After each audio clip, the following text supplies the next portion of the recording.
هي تحدد الخطورة والتوجه. الآن أستاذ، النظام التركي يعطل كافة نعم، المشاريع. تفضلي.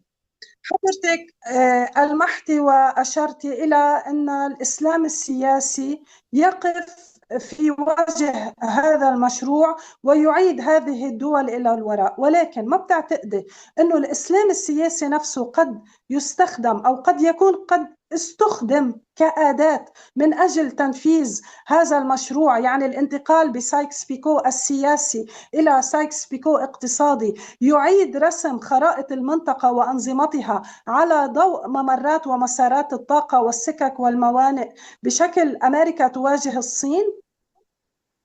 الإسلام السياسي كل الوقت كان أداة، نحن ضده لأنه كل الوقت كان أداة للتنفيذ. شوفي كل التعطيلات، كل المتغيرات، تعرف بوصلة تكوين المنطقة كله من خلال توجيه الإسلام السياسي إلى حالة عولمية والذهاب لقتال بين قوسين لأسموهم الكفار عندما ذهبوا ليوقفوا المد السوفيتي في أفغانستان. من سابق استخدامه دائما كان في هذه العهدة تحويل جزء منه إلى أقطاع سياسي مرتبط مباشرة إما بالعثمانيين أو البريطانيين. وهذا شيء مشهور عنا أنه إسلام سياسي فتش عن بريطانيا لأنه هي التي أعدت خرائط المنطقة، وهي التي عملت التحولات سواء داخل العثمانية بإسقاطها أو فيما تلا إن كانت الإمبراطورية العظمى.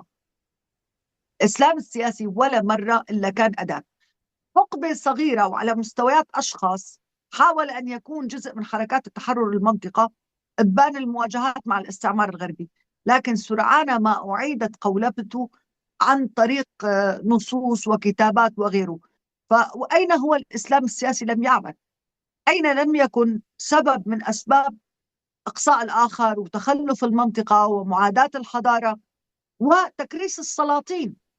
الإسلام السياسي أداة بيد السلاطين منذ أن اعتزلنا واصل. يعني الموضوع قديم، هل يجوز الخروج على الحاكم أم لا يجوز؟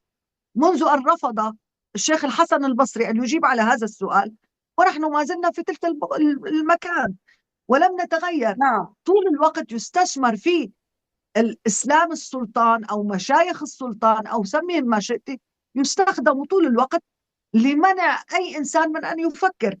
اتركوا الإيمان في القلوب نعم. ودعوا الناس تفكر وتعمل. لا، مرة بيعملوهم دراويش ومرة بيدخلوهم بتيارات. يعني لاحظي التاريخ العثماني، تستطيع أن تكتبي الآلاف عن تيارات، إما يريدون الناس إما دراويش فلا يعملون أبدا وقابلين بكل الوضع وكل ما يأتي وقدر، وإما أنهم في الجيش الانكشاري دفاعا عن السلاطين وقتل المختلف. يعني هذا هو المشكلة الرئيسية، العبثية في هذا الشكل. حكم المتغلب، القضاء على المدنية، معك سلاح ومعك شرعية مسبغة على نفسه، شرعية لم يأخذها الأنبياء، ما أعطوها لنفسهم. هذا الأسلوب نعم. ما رح نشناه مذابح ومجازر.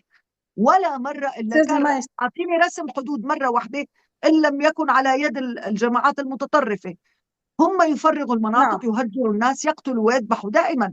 وهذا مش ضد أستاذ، الإسلام، هذا حديث عن إسلام سياسي يستثمر به.